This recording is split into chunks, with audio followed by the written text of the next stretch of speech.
Hi, Children's Lit. This is Annika, and this is the book, The Crimson Comet, which I'm going to do for my read aloud. The Crimson Comet is written by Dean Morrissey. He did the stories and pictures, so he's the illustrator too, and he had help writing it from Stephen Krensky. His dedication is to Kelly, Terrence, and Ian. And the story begins.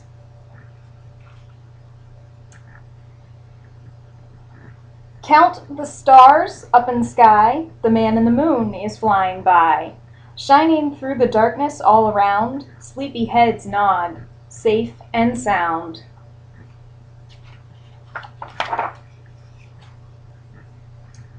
If only that were true, thought Nora, but she was wide awake. She looked up at the twinkling stars, and the moon, once so bright, suddenly blinked out. I'm going to do a little close-up here because if you can see, the moon has a little pool light switch on it, which is kind of cool.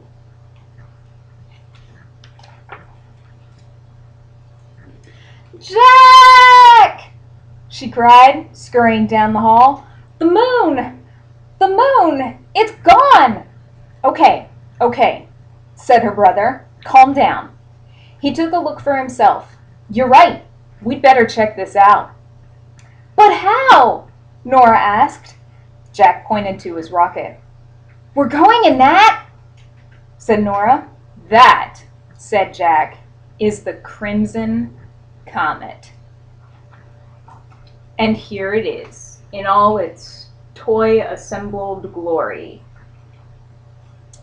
Nora and Jack climbed into the cockpit.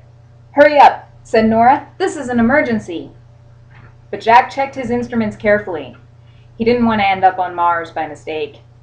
I wouldn't either. And now the rocket has transformed into something spectacular. Very soon, the rocket blasted out the bedroom window and into the night. Nora looked around her and plucked a few stars from the sky. Up, up, and up they went until thunk! The rocket stopped cold. Uh-oh, said Nora. They got out for a better look. I think we hit the... Jack began. The moon, said a figure behind them. Dented it too. Jack and Nora looked up. Then you must be the man in the moon, said Jack. The gentleman nodded. Indeed I am. Why is it so dark? Asked Nora. Ah, well, my engines failed, the man in the moon explained. And no power means no lights. What I really need is a jump start. He paused. But who do you call to jump start the moon?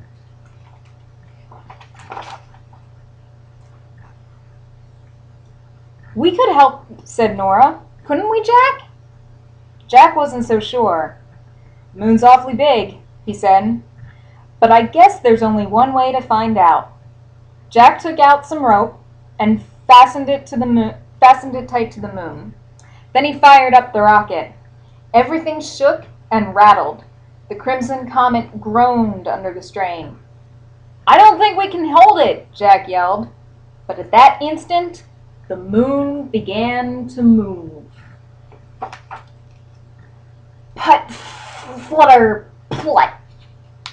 Great onomatopoeia. The moon's engine rumbled to life. Its lanterns began to glow. Hooray! Cried Nora. The Crimson Comet saves the day, said Jack, retrieving his rope. The man in the moon waved in thanks as the moon drifted away.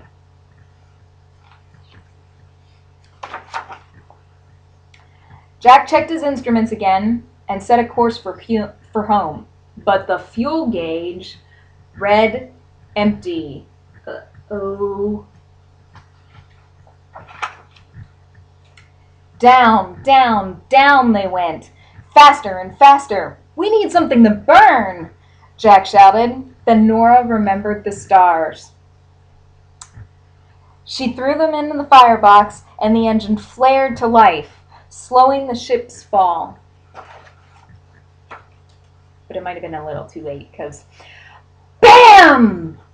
The Crimson Comet bumped and bashed and crumpled and crashed right into the bedroom window. Jack looked up from the broken rocket. We made it, he said. Are you all right? I think so, said Nora. She climbed out of her seat. And there's the moon, right where it should be. They both smiled at it. And, just for a moment, they thought the moon smiled back. See? There's a little face there, kind of like a mustache right here. And that's the end. Bye!